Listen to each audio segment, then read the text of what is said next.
இன்னொன்று இது சொல்லிட்டு அதுக்கு பிறகு இதை சொல்கிறேன்.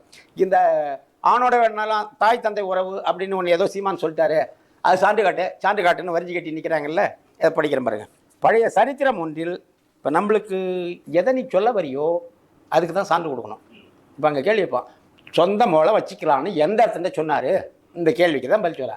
நீ எதுக்கு எனக்கு இந்த உதாரணம் காட்டுற என்னும் கேள்விக்கு இப்போ என்ன கேட்குறீங்க? என்ன பண்ணலாம், இப்படி லாஜிக்கு என்ன பண்ணலாம்? ஒரு தேசத்து அரச முறையில் அந்த அரசனுடைய ராணி இறந்து விட்டால் உடனே அந்த அரசனின் மகள் ராணியாக, அதாவது அரசன் மனைவியாக ஆகிவிடுகிறாள் என்றும், அரசன் இறந்து விட்டால் உடனே மகன் அரசனாக, அதாவது கணவனாக ஆகிவிடுகிறான் என்றும், அதாவது உண்மையான புருஷன் மனைவியாக ஆகிவிடுகிறார்கள் என்றும் பார்த்த ஞாபகம் எனக்கு இருக்கிறது.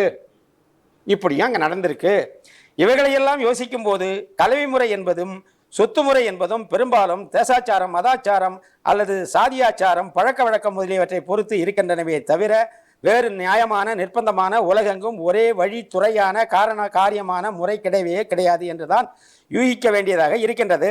இது விஷயத்தில் மற்ற உயிர்களின் இயற்கை சுபாவங்களும் எவ்வித வரையறைக்கும் கட்டுப்பட்டதாகவும் காண முடியவில்லை.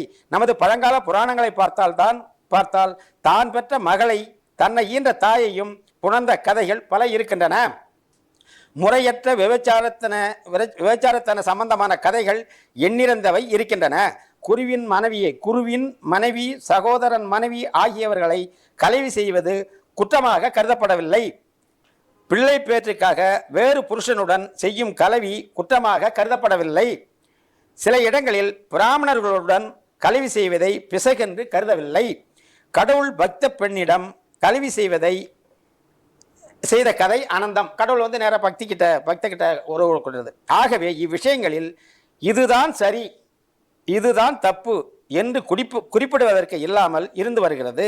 ஆனாலும் கலவிக்கான வைத்திய முறைப்படியும் தேக தத்துவ முறைப்படியும் சில முறைகள் கற்பிக்கப்பட்டிருப்பதை குற்றம் என்று சொல்ல இதுவரை எவரும் முற்படவில்லை. ஆதலால் இதை பகுத்தறிவுள்ள மனிதர்கள் ஒப்புக்கொண்டாக வேண்டும். இங்கே என்ன சொல்றாரு புரியுதுங்களா? இப்போ தொழுநோய், இந்த மாதிரி நோய் உள்ள பெண்கள், பாலின நோய் உள்ள பெண்களை மருத்துவ ரீதியாக அதை தொடக்கூடாது அப்படின்னு சொல்கிறாங்க.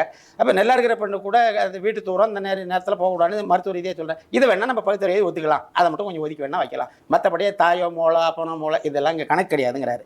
என்றாலும் கலவியை பற்றிய காரணங்களுக்கு பாவம் புண்ணியம், ஏற்கனவே குரல் சொன்னல பகபாவாச்சும் பழியனாங்க, அதெல்லாம் மறுக்கிறாரு. பாவம், புண்ணியம், கடவுள் தண்டனை, மானம் கூட தான் பார்க்க இல்லை, எங்கே கூட வேணாலும் இருக்கலாம்.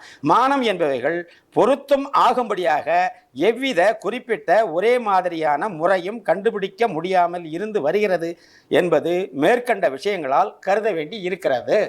இப்போ இந்த விஷயத்தில் மான மரியாதைலாம் நீ பார்க்க வேணாம், எப்படி வேணாலும் போகலாம். இந்த உறவு முறை அந்த உறவு இல்லை, அப்பா மக கூட தாய் மகன் கூட இப்படிலாம் பல சான்றுகளை எடுத்து காட்டிட்டு இறுதியாக இவர் என்ன சொல்ல வராரு இங்கே தான் முடியுது.